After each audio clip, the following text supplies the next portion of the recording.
Social media in general has trended more and more towards short, high-volume content. Platforms like Twitter, TikTok, and Instagram, some of the largest, most important platforms for content creators, involve very short amounts of information. 280 characters of text, a 20-second video, a single picture. The advantage of these sites is that since content is so short, people go through a lot of it really quickly, meaning everything gets a lot more engagement, more niche genres can find their audiences, and you can collect more data to curate a user's feed with. It also lends itself more towards flashy engagement metrics. The most watched long-form video on my channel is coming up on 175,000 views, but my most watched TikTok is at 1.8 million, and it also got 540,000 views on YouTube Shorts, despite taking far less effort to make than the long-form video did. If you have something and you want as many people as possible to see that thing, these high-volume platforms are where you want to post them. These are the places where something can really go viral. But the catch is that they aren't going to stick around for very long. There's an absolute deluge of content being dumped there at all times, and the algorithm rewards people who dump more content there more consistently. If you want something to remain up as a resource for people to periodically come back to, it's not very easy to do on a platform like TikTok. The only catalog of your work that's being created is a single list of all of your videos, unsorted, with a title line that gets cut off after more than 3 words. I can make random little tips and tricks pop up on people's For You feeds, but I can't as easily help someone answer their own questions there because it's much less searchable. People will just get recommended videos by the app itself, unless they go out of their way to look videos up on someone's profile directly. Twitter is a pretty extreme example of the high-volume platform because all it needs is text. It can take maybe 5 hours to produce a long-form YouTube video, 1 hour to produce a TikTok, but it only takes a couple minutes to type a tweet. And most of the time is spent thinking about how to word it. So for instance, a tournament announcement is something that it makes sense to post to Twitter for marketing purposes, since it won't take a lot of time and it'll get a lot of eyeballs on it. But the information should probably go somewhere else too, because otherwise it'll get buried and be difficult to find later. You can expect that a lot of people will see a tweet, but you can't expect that everyone will reliably see that tweet and be able to look it back up later. This makes it pretty frustrating when major community conversations and narratives grow primarily from Twitter conversations. How is a new player supposed to know all the top players they need to follow to hear the chatter and get their finger on the pulse of the community? A Twitter feed gets you news really well, but only after you've followed the 300 people whose output will give you a good enough sense of what everyone's thinking. These conversations are more likely to reach an audience because a content creator who's already familiar with the landscape talks about them in a YouTube video than because anyone saw the conversation when a tweet went viral. Or as viral as anything ever gets in the Splatoon community. We're talking hundreds of likes out here, not thousands of retweets.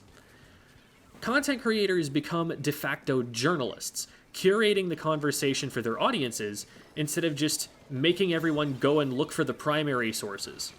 Discord is our attempt as a community to make the spread of information more reliable, but Discord still isn't a perfect solution. Discord servers only give information if people are in them, and there are a lot of Splatoon-related Discord servers, none of which are really the official community server that everyone tells you you need to be in. We've got Splatoon Stronghold and Academy, which compete to be the large general all-purpose servers. We have Sendu's Resources, which are great, but aren't as much made to be conversation spaces. We have a different server for every production company, so IPL, Dapple Productions, and the like, but also servers for some individual tournaments, so some are run out of the production organization Discord servers, but others are individual, and you may or may not be able to search for the server you need by name, even though you know the title of the tournament. If you're looking for scrims, you can look for them in basically every server, but that means that unless you post looking for the scrim in all of the servers, you're only getting the eye of some of the people who are also looking for scrims. In the Smash community, up until about 2013, we had Smashboards. That was it. We told someone, go to smashboards.com. There was a search feature that you could use to find the exact thing you were looking for from any of the different categories and subcategories, or you could just logic your way through the folder system to the place that conversation you were looking for was most likely to take place.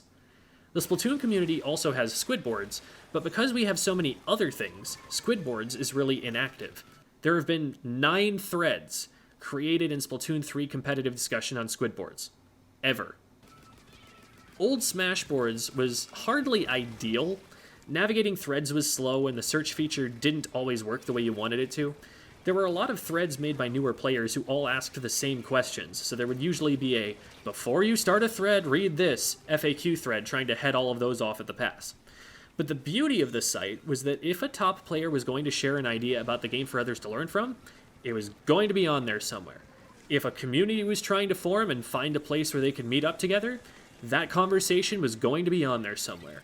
Someone who had never been to a tournament before could read books worth of theory crafting as a lab monster relayed ideas to top players to test in their matches.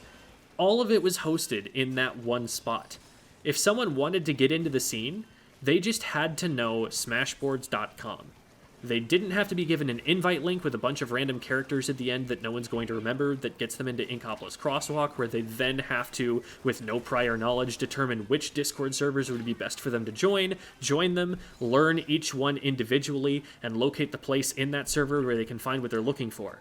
There's a lot of friction there for a new user, and getting around requires knowledge of Discord specifically, not just the ability to navigate a web browser and basic knowledge about how folders work on a computer.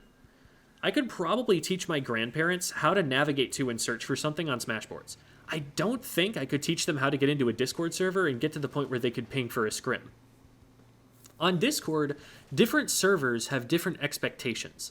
Some scrim servers use @here to ping for scrims, whereas on others, that'll annoy a bunch of people because you're supposed to ping a role instead.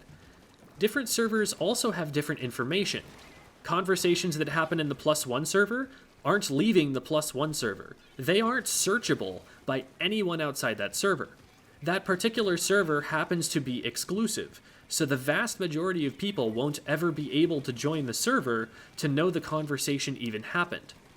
The problem of having so many of the same questions is only multiplied in this system because now there are 100 different servers to ask frequently asked questions in. Unlike on Smashboards or Reddit or the like, on Discord, the Threads feature was a later add-on instead of something the site was fundamentally built around. That means that if you're trying to have a conversation in Splatoon competitive discussion, there will probably be other people talking about something different at the same time, burying replies to what you're interested in, and making it more difficult to follow because you have to keep scrolling past something irrelevant. The conversations also won't be titled, so someone who joins late won't know what's being talked about, and threads aren't permanent. They tend to be set to close after a certain amount of inactivity. So even if great conclusions were reached or helpful perspectives were shared, someone new will have to figure them out all over again. There are certainly exceptions where people have used thread features successfully, but most people don't because they're not forced to do so by the software. Reddit is closer to the experience of a forum, but it still has influence from the high-volume platforms. Subreddits are huge, and without further subcategorization, what you see on the site one day is not what you'll see the next day. Its algorithm promotes new topics and buries old ones, and it can be tricky to search for a resource you used a long time ago since you can't click through to find it based on the folder it would belong in. The competitive scene also has a pretty small footprint on Reddit. r/Splatoon has over 250,000 users, but the competitive flair is very inactive. r/Splatoon meta is a lot more aligned with the competitive scene, but it only has 8,000 total users. My own Discord server has 7,000. It's nowhere near a universal community hub, nor is it something someone is likely to search by name and find right away. These are a lot of problems I've raised with the platforms we currently have access to, but I haven't been giving suggestions for solutions. That's typically something I'm not a fan of, complaining without offering alternatives or solutions. But I also want to be somewhat realistic about the possibility of a solution here. No one's going to launch an entire new social media platform just to facilitate the needs of the competitive Splatoon community. Also, efforts to produce a new, more universal central hub in the Splatoon community need to be pretty unilateral, or we just end up with a situation where multiple organizations are competing for their attempt at a universal hub to be more universal than the other attempts at universal hubs. Where I do think we can make progress is in the way we use the resources we already have to offset those resources' weaknesses. When tournament organizers announce tournaments, they need to do more than just make a post on Twitter or an essay of an at everyone in one channel of a Discord server that already posts a lot of at everyones that regulars in the server will be conditioned to ignore. If your announcement is going to go away every 2 days, you need to keep repeating yourself. Post images or videos instead of just essays worth of text that people won't read, because there's already too much on these sites to read. If there's a larger conversation happening that you think a lot of people should see, don't just retweet the one Twitter thread. Make a journalistic YouTube video with your perspective on it, or bring it up in a Reddit thread. Put it somewhere that's going to have more staying power so more people can see it. Anything that's important should go across multiple platforms, Twitter, Reddit, TikTok, so there's the best chance possible that the most people see it, because there's no one central location that anyone goes to learn about Splatoon. Decentralized social media is something of a pattern that's emerging in other places than just Splatoon. For a few years now, essayists have been starting to talk about the death of the monoculture, the ownership of the vast majority of widely distributed media by a small number of large, wealthy production companies. Nobody has a monopoly on what people see anymore. If you go into work to talk about your favorite TV show, there's no guarantee you'll find someone else who's watching the same show. There are too many options for that now. MTV used to be a place where everyone of a certain age went to find new music, and making it on MTV made music artists' careers immediately. Now, some artists find success on SoundCloud, some when their music becomes part of a TikTok trend, some through more conventional promotion by a record label, but because nobody's finding that music all in the same place, all of these different methods are weaker by themselves. It's harder to become the biggest, most popular thing because there's no one single big spotlight shining on any of it. Repetition, repetition, repetition. If something good is on one platform, share it on another. Put competitive Splatoon content in places it hasn't been put before and see what happens. Maybe then, at some point, it lands in a few of the spotlights, because no matter how those spotlights move, spotlights that are smaller and more numerous and moving faster than they ever have before, they still can't help but see us.